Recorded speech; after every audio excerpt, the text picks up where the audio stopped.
kind of go through, give some updates on just what I've been doing. I haven't made one of these in a long time. But yeah, give an update. Let's see, just where I'm at training wise, everything. So training's been going well. I'll put like some screenshot of my Strava somewhere in here, but been doing around 40 to 50 miles a week for since August, which is pretty much the biggest training load I've had probably in years. A few things. I've started lifting and doing strength training 3-4 times a week. I've kind of supplemented I kind of found this nice sweet spot of doing, one workout during the week and then like maybe doing like a long run workout, or just do like a progressive long run or easy long run, and then alternating weeks between threshold and different paces each week. Or I might experiment, as we get into like the track seasons. I do want to do some indoor and outdoor stuff.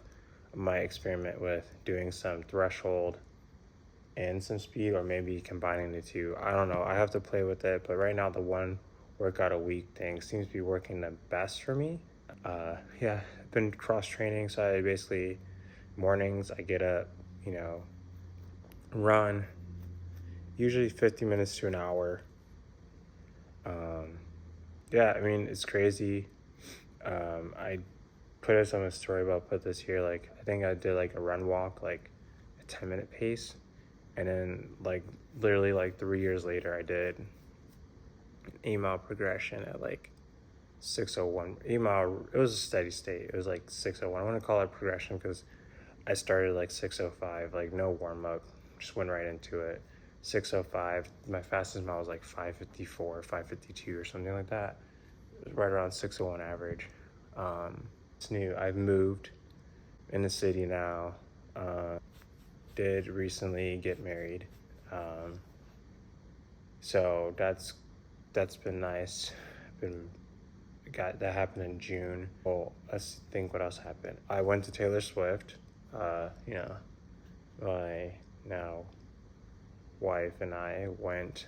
We were engaged at the time, but we drove down to Arizona for opening weekend. So that was really cool.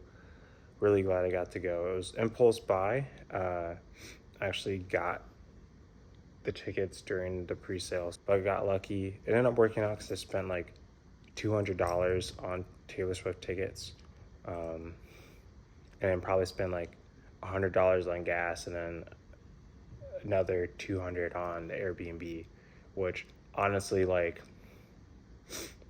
way cheaper than what some other people paid for just a ticket. So really blessed for that opportunity. That was amazing opportunity. So glad I went.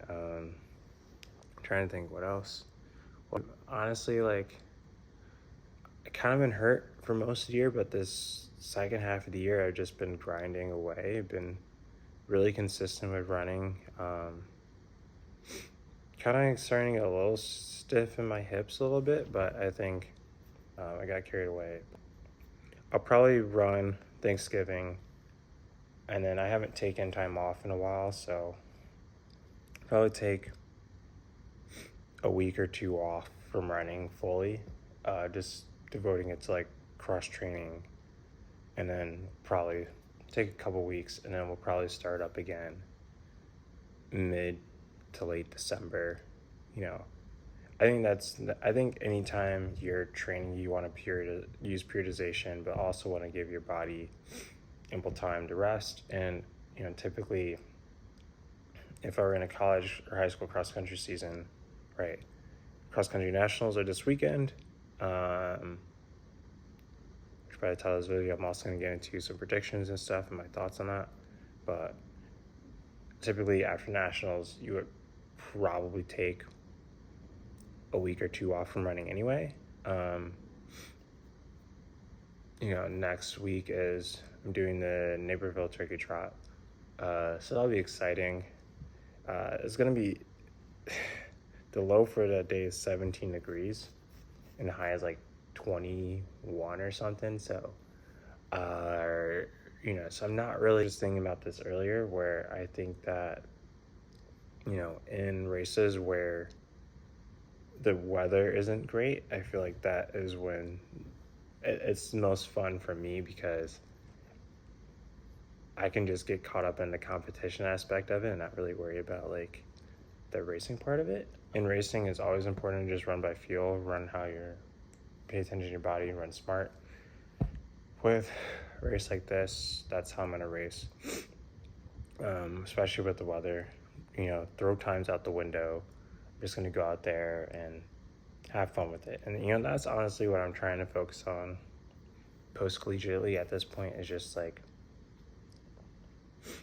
sure, I want a PR, but just training hard, training in a way that's sustainable for my body, but then also when I'm competing, not putting too much pressure on myself. But I feel like in college, my best races were time trials, because a lot of times in the time trials, I'd be like, I hate time trials, and I would just on purposely start in last place, and then would just see how many people I could kick down, and I would PR like a lot by doing that, where I would just kind of get out hard, and I'd be like, not really feeling this. I'm just gonna go to the back of the race, and I kind of go in the back of the race and just chill in the back, and then would just kick really hard, and would PR in races and stuff, and time trials and stuff, and so I think that's kind of what works for me. I try running in front.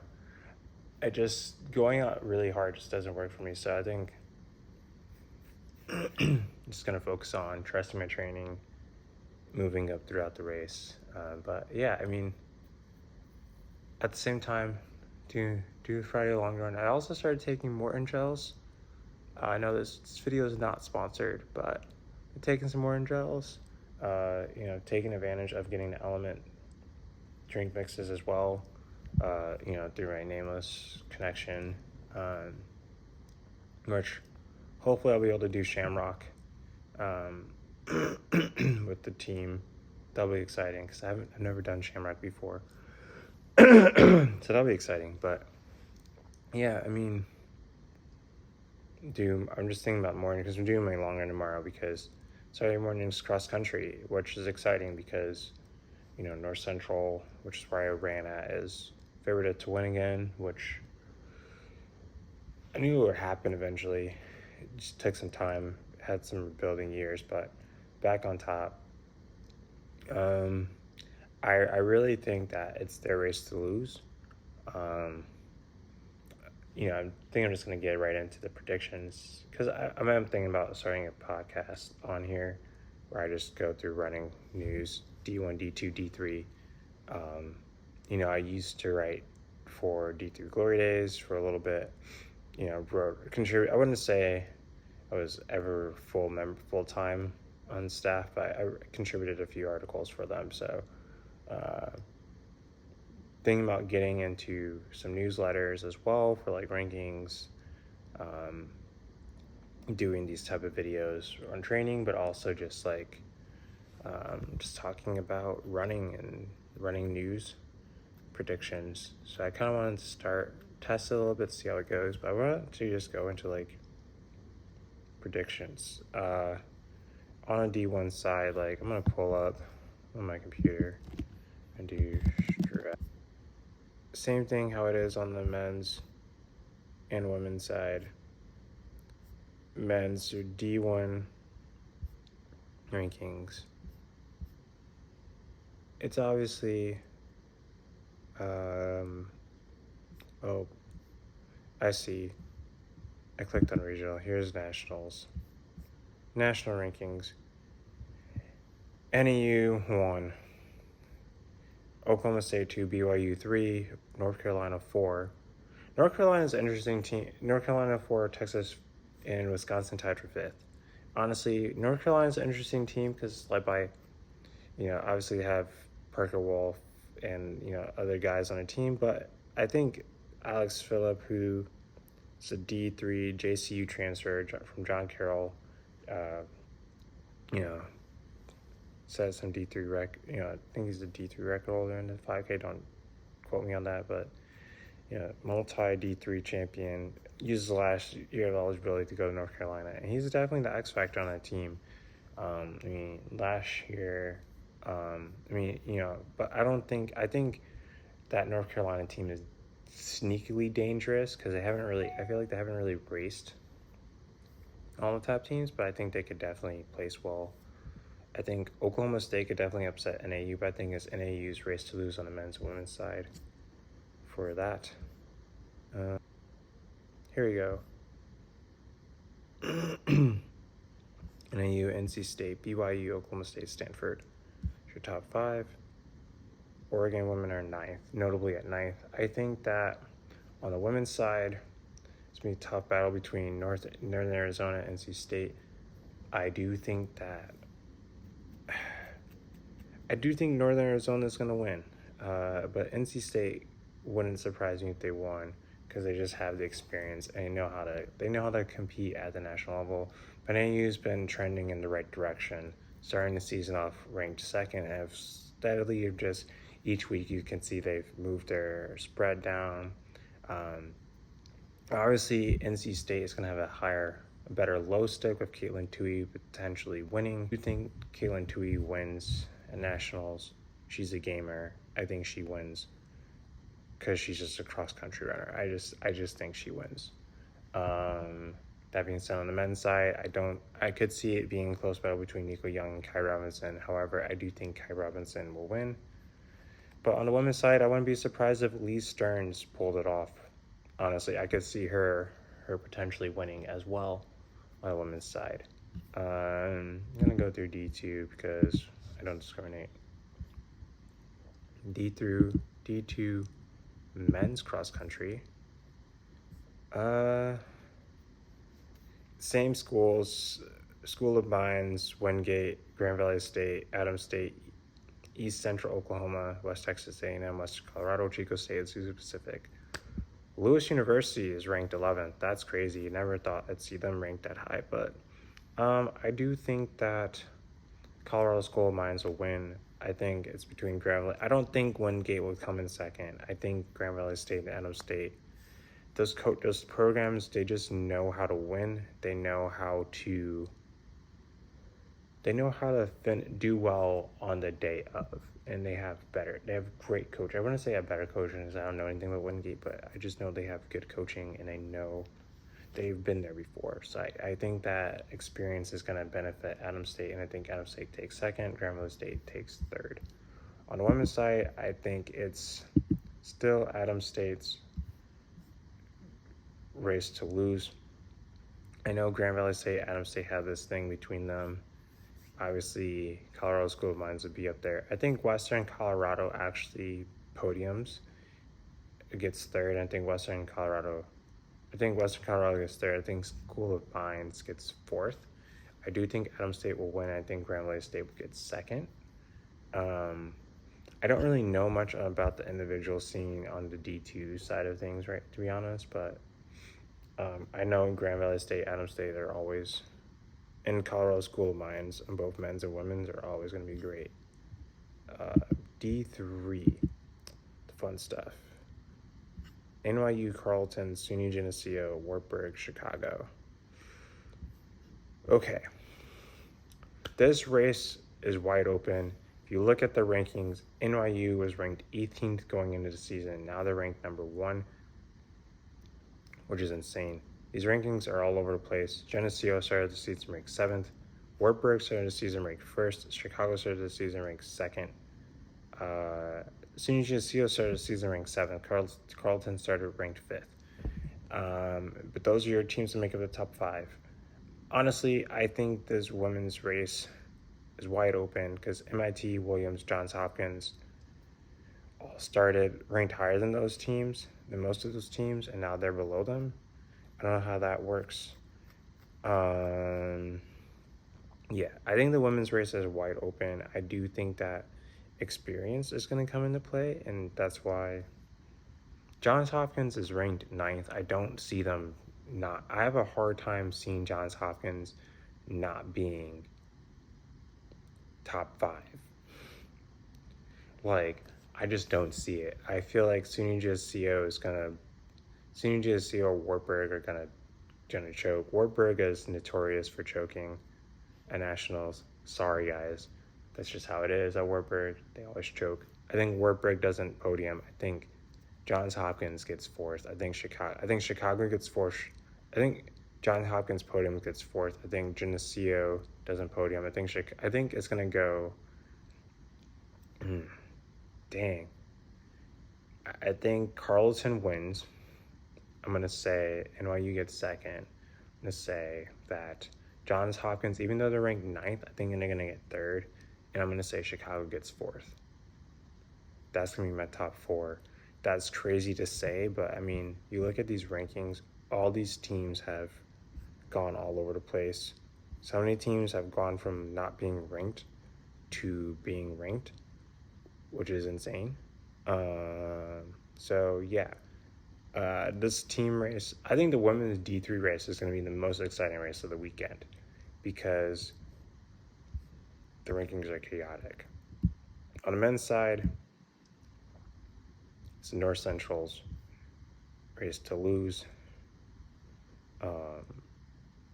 I think they have lacrosse ranked higher than them going into nationals. I don't see lacrosse beating them, and Carnegie Mellon's 3rd. That's deserving. They've been running well. I could see Carnegie Mellon winning, North Central getting 3rd behind like Williams or Pomona. But Williams and Pomona are ranked so low. I think that's because North Central's beaten. But, you know, Whitewater is ranked high, but I mean, Wartburg's not going to be top 5. MIT to me is the real threat, even though they're ranked 4th. I feel like MIT has the best. MIT and Carnegie Mellon probably have the better chances of beating North Central. I don't really see lacrosse beating North Central, considering the fact that they haven't beaten them all year. And when they did go against each other, lacrosse did lose. And so I don't see, and it wasn't like a small margin. It was like a decent margin. So like, I don't see how a team like how you make up, like if it was like 1 point, okay, but to me, anytime there's more than 10 points, I don't see how you make up more. You don't just make up more than 10 points from like midway through the season to the end of the season. North Central did have a weak showing at regionals, I think, so that could be the influence of it a little bit. You know, people thinking, well, lacrosse had a better 1 through 5 spread, whereas North Central has a really strong 1 through 3, but their 4 and 5 are kind of like behind. And when your 4 and 5 are 20-30 seconds behind your 3rd, when your 1, 2, 3 are finishing like within 3 seconds, and then your 4 and 5 are like 20-30 seconds back, I mean, it definitely hurts your team score, especially at a national meet. Like 20 seconds can be 50 places depending on the point of the race, and you know that could influence who wins. And you know, when we're talking tie breaks, you know, the 5th person is the one that matters. And so it's like, you know, your 5th guy, they do tie because lacrosse may not have that strong 1, 2, 3, but they have a nice pack. You know, we could be maybe talking a tie break scenario with lacrosse where, okay, now we're looking at that 5th guy, and North Central's 5th, I mean, could be way back in like 100th place, right? I don't see the D3 race being won in under 100, so we'll see.